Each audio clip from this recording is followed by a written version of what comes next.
It is a little bit too early for me, but here I am. I am here in my rehearsing space today because I am gonna be featured in a big festival in New Mexico, and the producers asked me to bring this act, which I have been showing off on my stories how I make the costume, but the choreography is not quite ready yet. Not for a festival. I am freaking out a little bit. They called me to work with them because I won a different festival in Atlanta, so they expect me to be good, and I wanna be great. I wanna do my best. So what I want to create is a really solid burlesque routine. And what that means, let's rehearse and I will tell you more.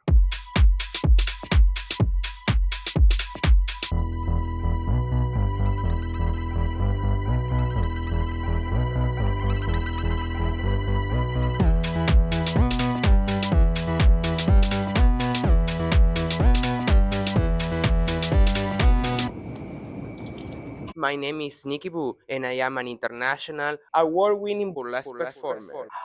I am at this rehearsing space provided by Shampike, a local nonprofit that supports the arts, and I am so lucky to have a residency here. I am not a professional choreographer, but I do know a lot about theater. So I build my routine thinking on the storyline and somehow the relationship of my body with my clothes and the images I can create on stage. I am set on my song for this show, even though the song could change later on, and I just want to develop a little bit the main segments, and I will work with only my main props. As much as I can, I will use the costume because I want the choreography to feel like it's a burlesque gimmick built thinking on the clothing and not a dance choreography which I added the costume on later. This burlesque act is obviously about a cowgirl. I already had part of the outfit, but it is a burlesque act that I kind of retired from my repertoire, so I am repurposing it. My act is inspired by the history of Argentinian gauchos, which are the cowboys in North America. My burlesque gimmick, or the funny part of this performance, is that I am a cowgirl, but I am also a cow.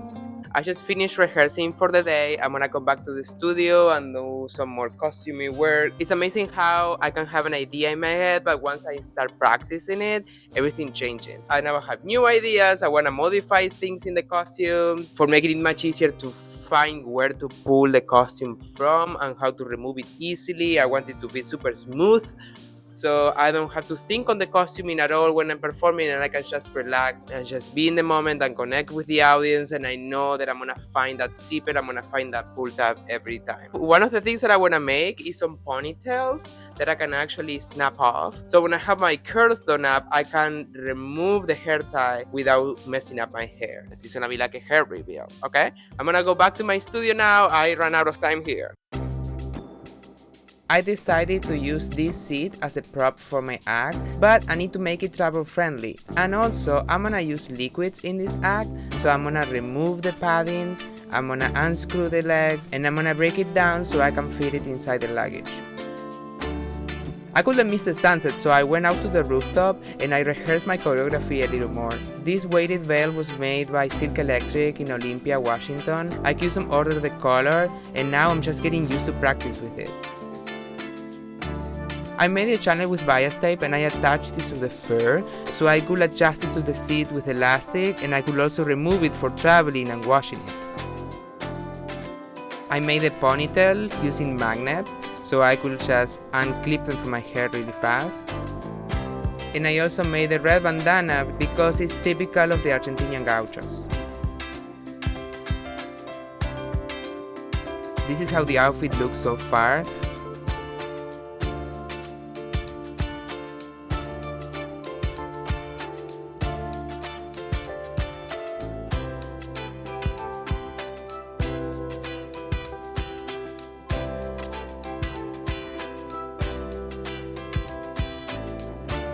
I got a new hat and I wanna use fabric to change the color of it. You can glue fabric on rigid props very easily using Yoo-hoo glue. It stays wet for long enough for you to adjust the fabric and lay it flat on your props.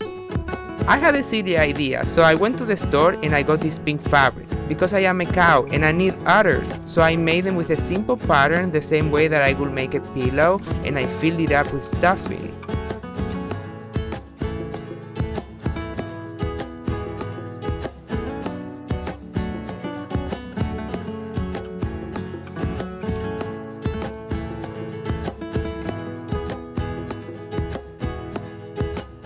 And where did I put my others? Well, hidden in my hat, of course. After having a few rehearsals, I measured and I deconstructed my song into segments, and I decided what pieces of clothing are coming off in each segment. Now that I did some research and costuming work, I'm ready for more rehearsals. When I design choreography, I think on a narrative, I think on the order I want my costume pieces to come off, and I also think on how my body takes space, how I use different levels, and how can I create shapes.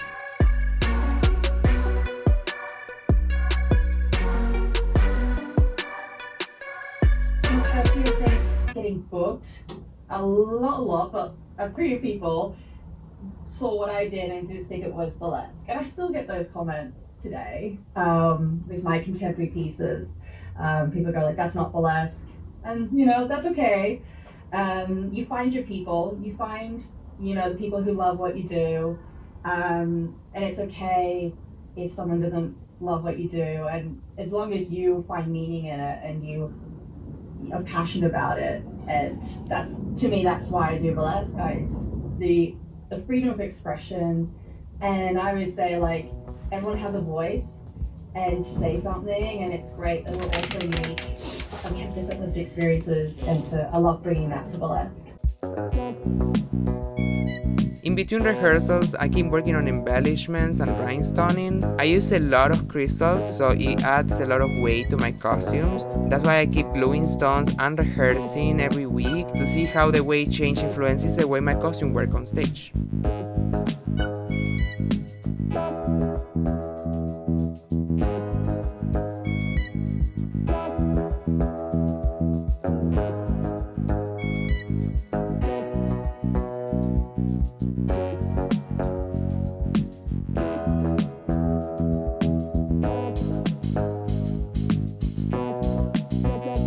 Okay, I have a couple of tips for you rhinestoners.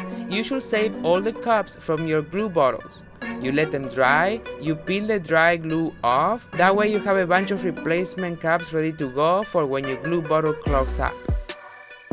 And this is a tip that I saw at Looking Glass Crystals. When you have that little leftover glue in your bottle, just put them inside the sock and then you spin them a few times and all the glue is gonna go down to the tip. I cut the tip of one of my glue bottles wider, that way I can pour all the leftover glues into one bottle, that way I save a lot of materials that otherwise I could have gone to the trash. Okay, this is rehearsal number 3, I think. So we're gonna share the space tonight.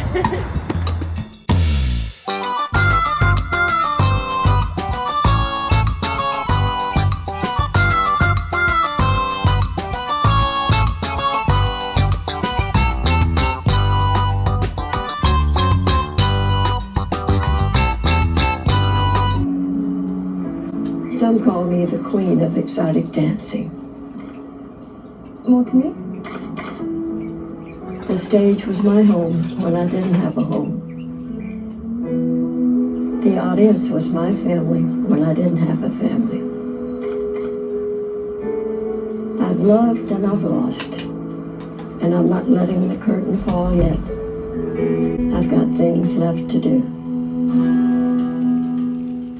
I made these spaces that are supposed to look like milk. And I also got some artificial grass to put under my stool because I'm gonna use milk and liquids on stage can be dangerous. With the grass, I can put some towels underneath and it's gonna be stage safe for everybody.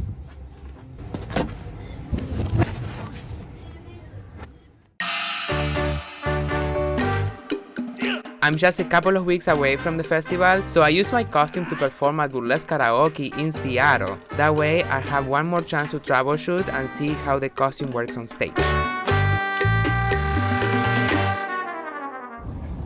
Here we are, it's the last rehearsal. It's been over a month and a half since I started rehearsing this piece. The concept changed so much. This act is sexy, is campy, and is political all at the same time. That's all the time that I got. The festival is coming up this weekend. I'm traveling tomorrow morning. I don't think it's fully ready yet, but I never think it's fully ready yet. So it's gonna be born on stage and it's gonna be amazing. I don't wanna lose more time. I'm gonna do my last rehearsal now.